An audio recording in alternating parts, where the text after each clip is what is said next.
Patok sa viewers ang realistic na boxing scene sa GMA Afternoon Prime Series na Kamao.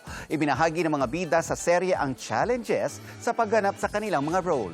Narito ang aking chika.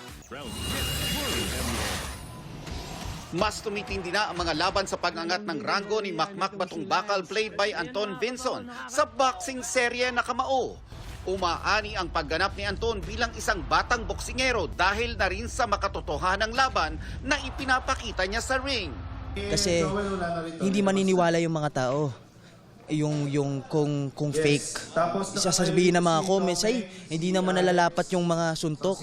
So sabi ko rin sa sarili ko, tutuuin na natin. Siyempre, kino-confront ko muna yung mga kalaban ko na pwede ba 20% na force yung bibigay ko sa'yo para maniwala yung tao at mapaganda yung scene natin. And komportable naman sila.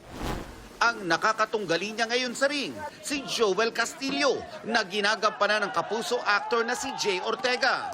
Aminado si Jay na malaking challenge ang serye sa kanya, lalo't wala siyang background sa boxing.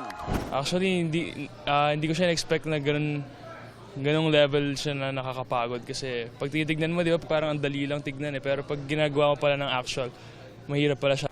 Kasama rin sa ilang episode si GMA News host Martin Javier. Malapit man sa totoong buhay ang kanyang role bilang commentator, naging challenge pa rin ang kanyang portrayal.